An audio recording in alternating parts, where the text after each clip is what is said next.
سورہ 28 القصص آیت 24۔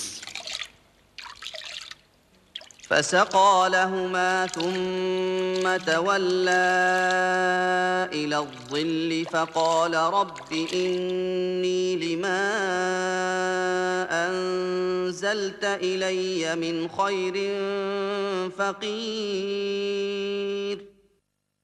پھر اس نے ان کے جانوروں کو پانی پلا دیا، پھر ہٹ کر چھاؤں کی طرف آیا، بولا اے رب تو جو چیز میری طرف اتارے وہ اچھی ہیں اور میں اس کا محتاج ہوں۔ حضرت موسیٰ علیہ السلام نے اسی سائے میں آرام کیا تھا۔ تب عورتوں میں سے ایک نے آ کر کہا، بکریوں کو پانی پلانے کی اجرت دینے کے لیے آپ کو ابا جان بلاتے ہیں۔ ان کے والد تھے حضرت شعیب علیہ السلام، جن کا گھر اس پہاڑی کے ڈھلوان پر تھا۔ حضرت موسیٰ علیہ السلام حضرت شعیب علیہ السلام کی صاحبزادی سے شادی کر کے مدین میں رہے۔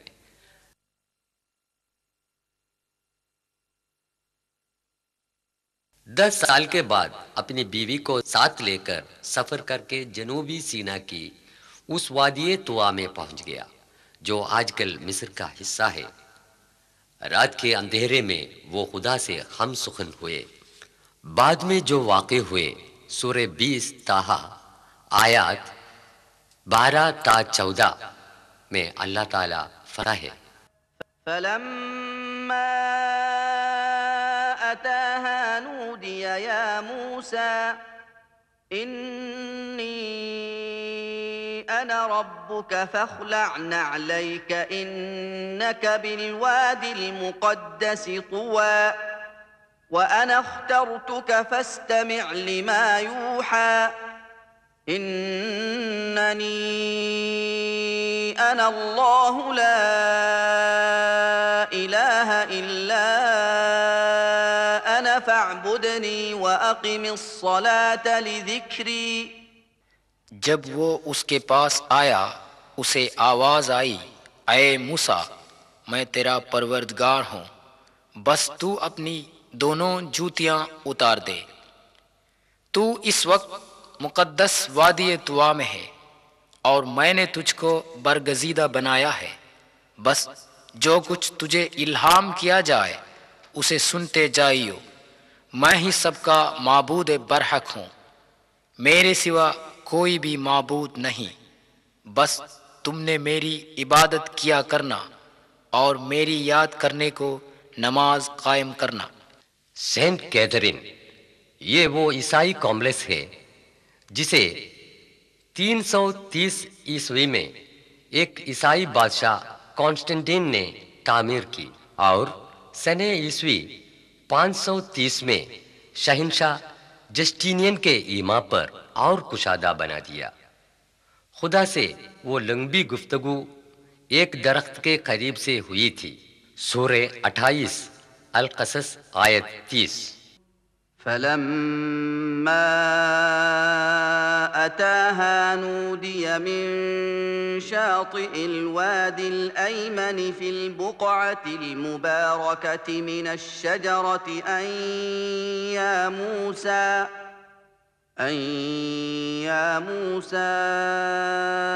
إني أنا الله رب العالمين۔ جب موسیٰ اس کے پاس آیا تو میدان کے دائیں کنارے کی طرف سے ایک درخت سے آواز آئی، اے موسیٰ میں بے شک اللہ رب العالمین ہوں۔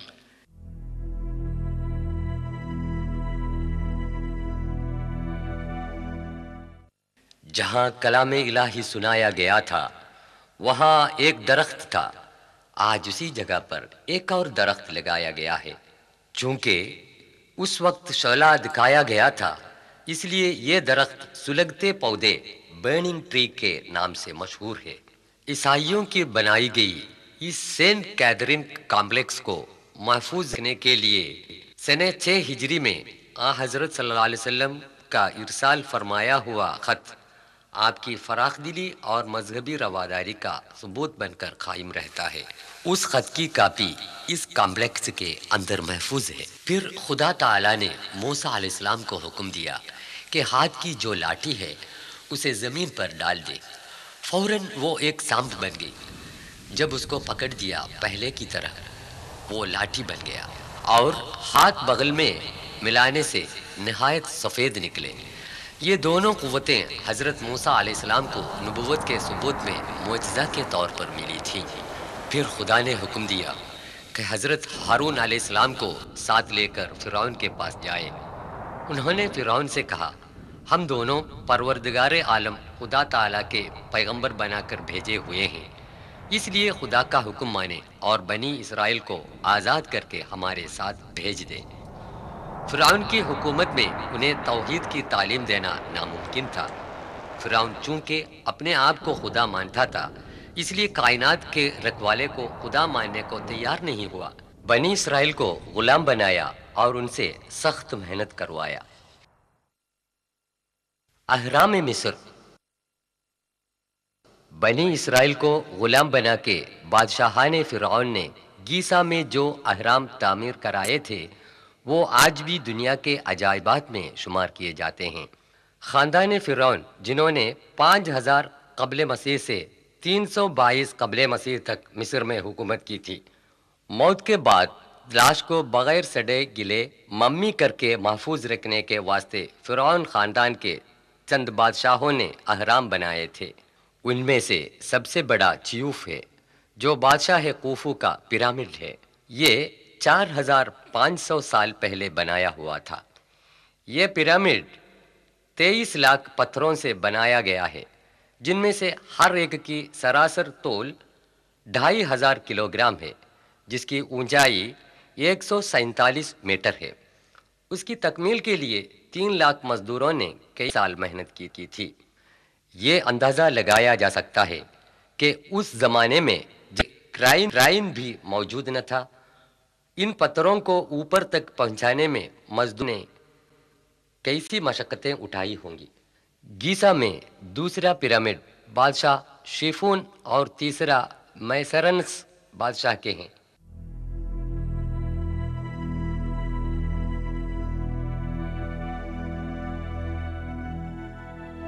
جو چھوٹے نظر آتے ہیں ان کی رانیوں کے ہیں۔ بادشاہان فرعون بنی اسرائیل کو بہت ستاتے تھے۔ سورہ 7 آیت 129 میں خدا تعالیٰ فرماتا ہے، قالوا أوذينا من قبل أن تأتينا ومن بعد ما جئتنا قال عسى ربكم أن يهلك عدوكم ويستخلفكم في الأرض فينظر كيف تعملون۔ بنی اسرائیل نے کہا، تیرے آنے سے پہلے بھی ہم کو ایذائیں پہنچتی رہیں اور تیرے آنے کے بعد بھی۔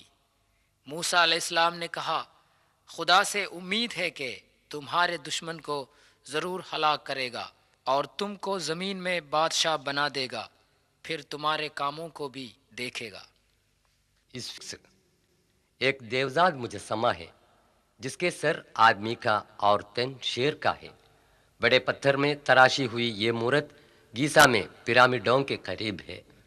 صدیوں سے ریت میں ڈسا پڑا ہوا یہ مجسمہ 1816 عیسوی میں دریافت ہوا۔ عربی میں اس کو ابو الہول کہتے ہیں۔ قدامت پرست لوگ اس کو دریائے نیل کے محافظ سمجھتے ہیں۔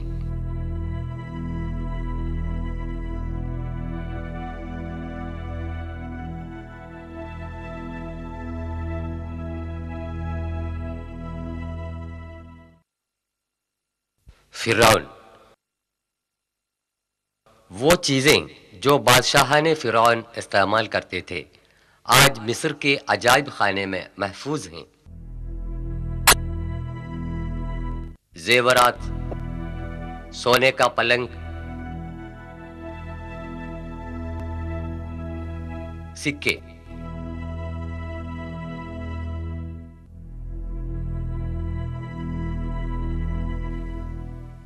وہ مومیا جس میں فرعون کا جسم پیرامڈ کے اندر دفن کیا گیا تھا، بعد میں مصر کی سرکار نے ان چیزوں کو پیرامڈ کے اندر سے عجائب خانے میں تبدیل کر دیا۔ یہ سونے کا مومیا ہے۔